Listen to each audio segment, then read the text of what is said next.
dragão que cuspia fogo no mês de agosto. Você já viu essa expressão? Agosto é um mês de desgosto? Tem muita gente aí que usa um sal grosso porque acha que agosto é um mês de desgosto, né? E esta ideia romana continuou, porque mais tarde os portugueses também disseram, olha, agosto é um mês de desgosto. Porque no mês de agosto, os marinheiros lá em Portugal saíam para as viagens. E as mulheres que casavam com esses marinheiros, ou ficavam solteiras ou viúvas. Então agosto era o mês das viagens. Aqui no Brasil também tem muita gente que acha que agosto é o mês de desgosto, né? Foi o mês que morreu alguns presidentes. Lembram disso? Outros renunciaram. Juscelino morreu em agosto. Jânio Quadro renunciou. E há outros e outros. Há muita gente com medo. E tem gente que faz algumas coisas, algumas simpatias no mês de agosto. Tem muita gente que diz, pastor, o que faço? E tem algumas pessoas. Este mês também é o mês do candomblé, os orixás, os exus. Dia 24 dizem que os exus saem correndo por aí. Haja exu espalhado por aí. Exu, tranca-rua e outros e outros e outros. Mas para nós, os cristãos, para nós vivemos pela fé, amém? Por isso, vivemos pela fé. É verdade que quase todos os dias são dias de desgosto, não é? E eu me lembro que uma senhora essa semana disse, pastor, eu estou morrendo de desgosto. Isso aí, desgosto mata? Mata. Tem gente que morre de desgosto. Gente que morre de paixão, né? Tem gente que morre também de desgosto. Tem hora que a tristeza invade o coração da pessoa, que se ela não cuidar, a tristeza mata. E às vezes, é fácil a tristeza se instalar no seu coração. O difícil é tirar essa coisa terrível da sua alma. Por isso que devemos tomar muito cuidado com o nosso coração. E é interessante que aqui no capítulo 4, Paulo diz, capítulo 8, Paulo diz, olha irmãos, o desgosto é real. Tanto que ele diz, olha, na vida nós vamos gemer muito. Ele diz que há 3 pessoas que estão gemendo. Primeiro, ele diz, olha, toda a criação está gemendo. A criação geme a desgraça que é o pecado. O pecado danificou o universo. E hoje o universo está chorando e gemendo também. Ele diz, olha irmãos, sabemos que toda a criação a um só tempo geme e suporta com angústia até agora. A criação está gemendo a influência do pecado. Mas ele também diz, olha irmãos, nós também gememos em nosso corpo. Esse corpo mortal, revestido de mortalidade. E nós estamos aqui nesse corpo. Nós fomos libertos da condenação do pecado, mas nós estamos ainda vivendo na presença do pecado. E esse pecado que nos traz dor, faz com que o nosso corpo esteja gemendo. Mas ele diz, olha irmãos, você que está com o corpo gemendo de dor, o melhor ainda está por vir. Tenha paciência, aleluia. Diz, porque um dia, aquilo que é imortal vai se revestir de imortalidade, aleluia. E nós seremos glorificados um dia. Mas ele está falando. E aí o apóstolo Paulo diz também, olha, além do universo, além do homem, o próprio Espírito Santo está gemendo. O Espírito Santo está gemendo, gemendo por nós, gemendo em oração, intercedendo por você e por mim. O Espírito Santo está lá diante de Deus dizendo, Pai, tem misericórdia do ser humano, tem misericórdia dos irmãos da Igreja Batista Esperança e Vida, tem misericórdia daquela cidade, tem misericórdia daquele povo. O Espírito Santo está gemendo diante de Deus por você, amém? Por isso, glória a Deus por isso, glória a Deus. E agora o apóstolo Paulo diz, olha irmãos, há uma realidade contrária a nós. Existe uma realidade contrária a você, por isso você geme. E ele diz, a primeira realidade contrária a você é a ira de Deus sobre o pecado. Deus está irado com o pecado. E o apóstolo Paulo no capítulo 1, capítulo 2, capítulo 3, ele diz, a humanidade chegou à sua degradação moral. Homens estão com homens, mulheres estão com mulheres, a idolatria, a feitiçaria. E o Império Romano, dos 14 imperadores, 13 era homossexual declarado, o outro a gente não sabe. E eles viviam na maior degradação. E Paulo está olhando para eles dizendo: Deus não suporta mais vocês. A ira de Deus está sendo derramada sobre o pecado. E a ira de Deus vai agir. E o apóstolo Paulo então diz: todos pecaram e carecem da glória de Deus. Não há um justo em Roma, não há um justo em São Luís. Todos nós pecamos, falhamos, estamos debaixo da ira de Deus. E ele diz também que há uma realidade contrária por causa do pecado. Paulo está dizendo: olha, todos nós temos algo maligno dentro de nós.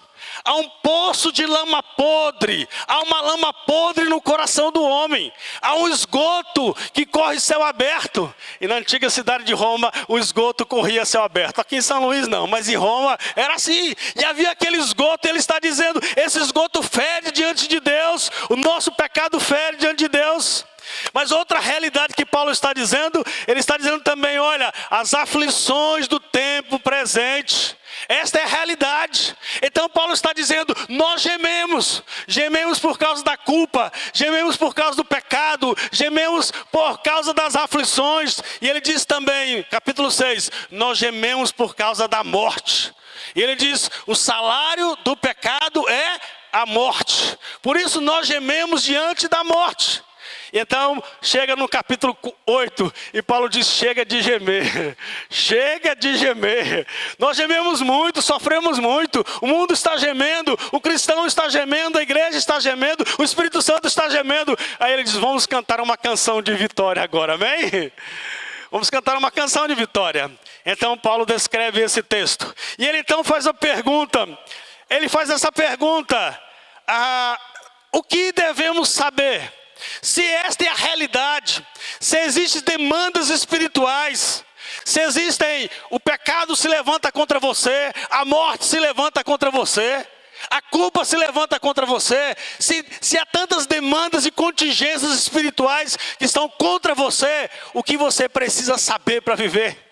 E ele diz: a primeira coisa que você precisa saber, no meio de todas essas hostes espirituais e malignas que estão se levantando contra você, você precisa saber de 4 coisas. A primeira coisa, você deve saber o quê? Qual é a primeira coisa? Deus é por nós. Se Deus é por nós, quem será contra nós? Esta é a primeira coisa que você deve saber. Deus é por nós. Aleluia. Deus é por nós. Há muitas demandas, há muitas ameaças, há perigos no universo. O diabo e as suas potestades se levantam contra você. Há uma coisa maligna dentro do seu coração. A morte te ameaça, a dor e o sofrimento.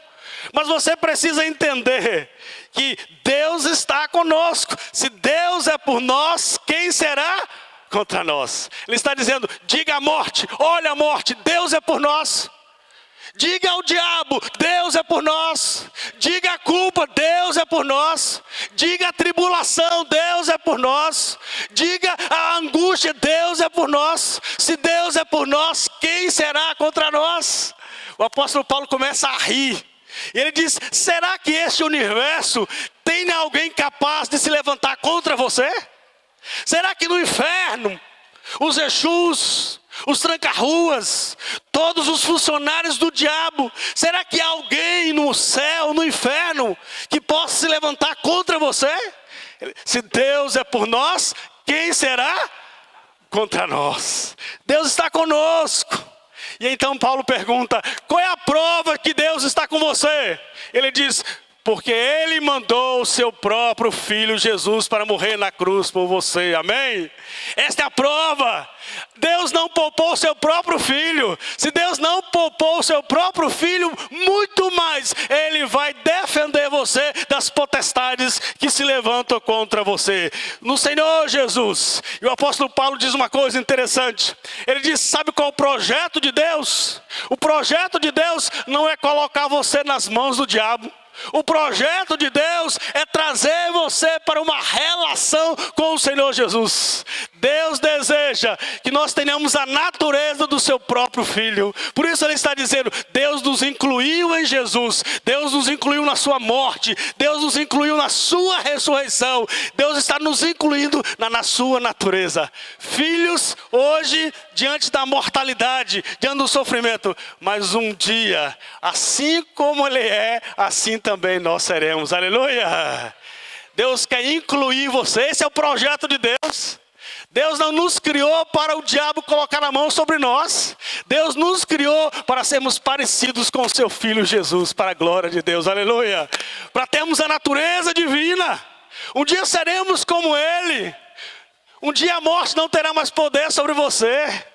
Um dia Satanás não mais levará você ao desespero, porque nós seremos. E esse é o projeto de Deus desde a fundação dos tempos. Ele está dizendo, o seu Filho Jesus, esse é o eterno propósito de Deus. Talvez nessa noite você diga, pastor, às vezes eu me sinto culpado. Pastor, às vezes eu me sinto esmagado pela presença, pela tentação do inimigo. Pastor, às vezes eu me sinto com medo da morte. Tem noite que eu sinto que Satanás está se levantando contra mim. Às vezes eu sinto que o mal está se levantando contra mim. Mas se Deus é por você, quem será contra você? Aleluia! O texto não diz que se São Jorge estiver do seu lado, se o dragão de São Jorge estiver do seu lado. Porque no mês de agosto, alguns dizem que é bom se apegar a São Jorge. Mas o texto não fala de São Jorge, ele diz, se Deus é por nós, quem será contra nós? O Deus Todo-Poderoso. Nada acontece na sua vida sem a permissão de Deus, amém? Se as demandas da vida, se você está enfrentando as coisas, qual a primeira coisa que você precisa saber? Se Deus é por nós, quem será contra nós? Aleluia. A segunda coisa que o apóstolo Paulo diz, diante das demandas da vida, ele diz, Deus não nos trata segundo os nossos pecados. Deus não nos trata segundo os nossos pecados.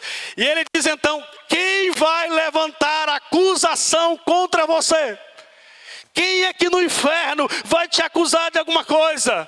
É Deus quem nos declara justos. O coração da Bíblia é a declaração da justiça. O Deus Todo-Poderoso nos declara justo. Justificação é o ato pelo qual Deus me declara justo mediante a minha fé em Jesus. Eu chego ao tribunal culpado.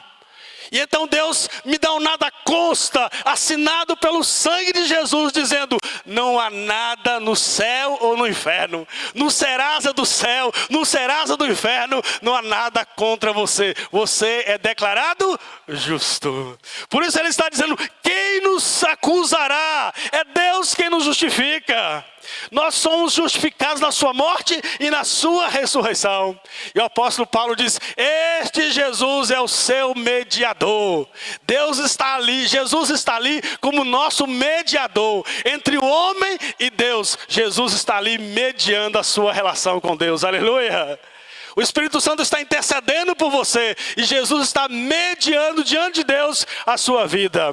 E ele pergunta ainda, quem pode nos condenar? Talvez o seu coração enganoso queira te condenar. Talvez algum dia a sua consciência queira te enganar. Talvez algum demônio queira te enganar. Mas ele diz, ninguém pode nos condenar. Ninguém pode nos acusar. Porque nós já fomos lavados pelo sangue de Jesus. Amém? Quando Paulo chegou em Roma, os cristãos foram perseguidos, porque Nero acusou os cristãos de terem colocado fogo em Roma. Onde havia um cristão, ele era morto, os cristãos eram perseguidos, mas ele está dizendo, nada nos condena. O diabo não condena você, porque você foi lavado pelo sangue de Jesus, aleluia. A terceira coisa que Paulo diz aqui, diante das demandas da vida, diante das realidades das perseguições, ele diz, terceira coisa, nada nos separa do amor de Cristo, aleluia. Nada nos separa do amor de Deus. Se há uma canção que podemos cantar, é a canção de que nada me separa do amor de Deus. Não há poder suficiente para tirar você da mão de Deus. Deus nos ama. Mas ele diz o seguinte: se Deus me ama tanto, por que existe tanto sofrimento? Porque a morte, o inferno ainda se levanta contra mim. Como entender isso? E ele diz: ainda vivemos num mundo não redimido. Jesus redimiu você. Você foi redimido pelo Cordeiro de Deus. Mas você ainda está sujeito ao mundo não redimido. Ao mundo que dá as costas para Deus. Este mundo não redimido ainda persegue a igreja. Ainda traz problemas para você. Mas aí no 37 ele diz: mas a vitória final é daqueles que confiam no Senhor Jesus. Amém? E ele diz isso. Ele diz essa expressão: em todas as coisas somos mais que vencedores. Porque ele diz: há muitas perseguições, há muitas demandas espirituais, mas em todas essas coisas nós somos mais do que vencedores. E quando eu olho aqui, eu me lembro de uma história. Eu me lembro de uma história de um rapaz, de um menino, na verdade de um menino. E ele estava lendo um romance. Sabe daqueles romances? Daquelas histórias de fada. E ele estava lendo à noite ali, e de repente ele está vendo o príncipe entrando pela floresta na luta, o príncipe batalhando contra o dragão.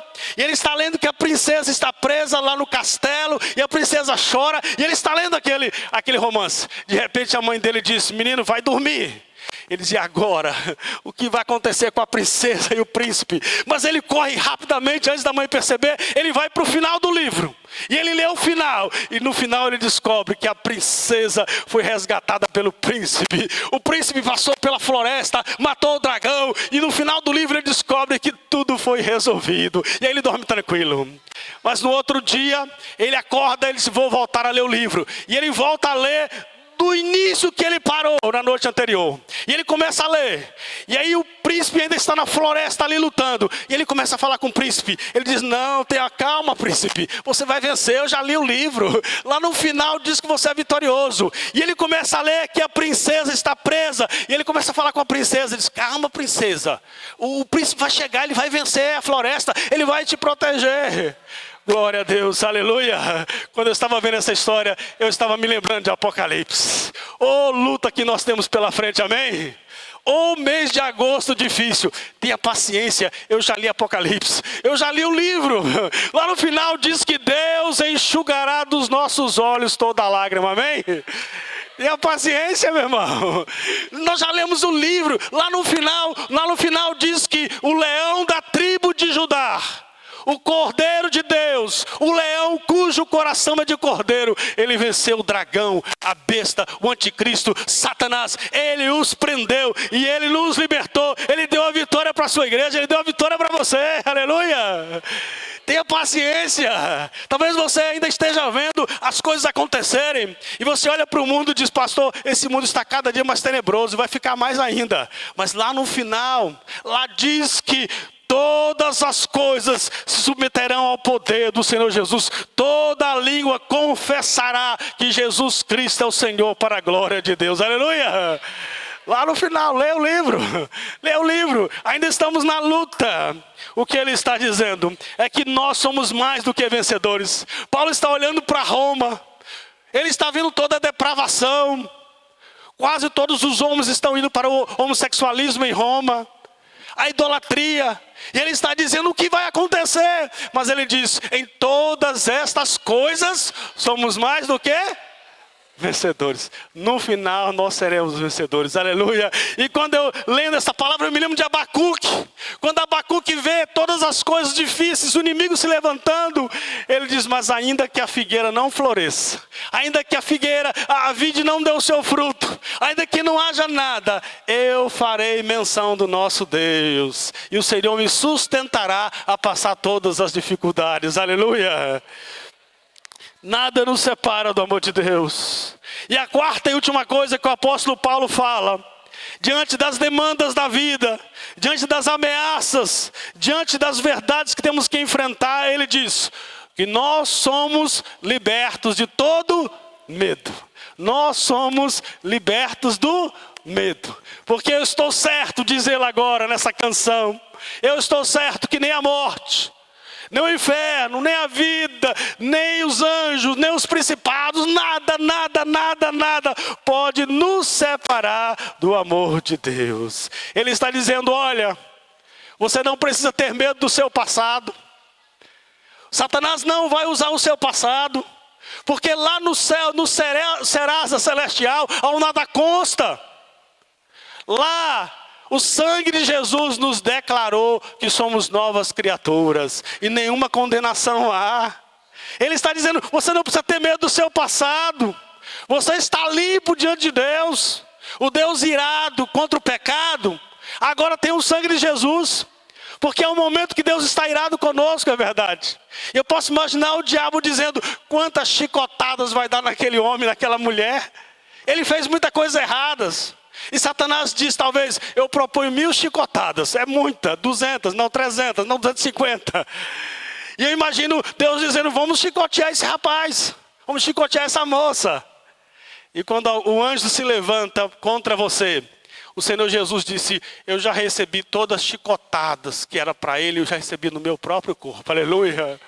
Isaías diz que o castigo que nos traz a paz estava sobre, e sobre as suas pisaduras fomos sarados. E o Senhor Jesus, deixa a chicotada para lá. Eu já tomei todas as chicotadas lá na cruz. Ele levou sobre o seu próprio corpo todos os nossos castigos, o Senhor Jesus. Então o seu passado não te condena mais. Mas você também não precisa ter medo do presente. Deus está no controle de todas as coisas.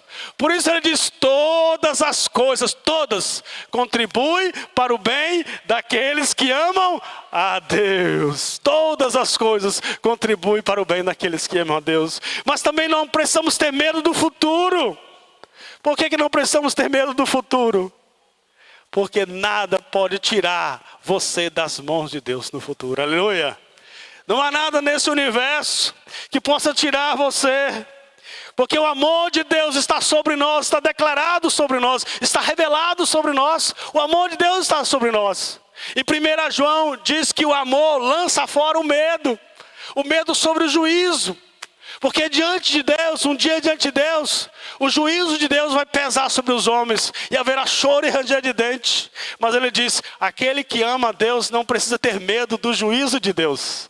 Porque nenhuma condenação há para aqueles que estão em Cristo Jesus. Que o amor lança fora o medo.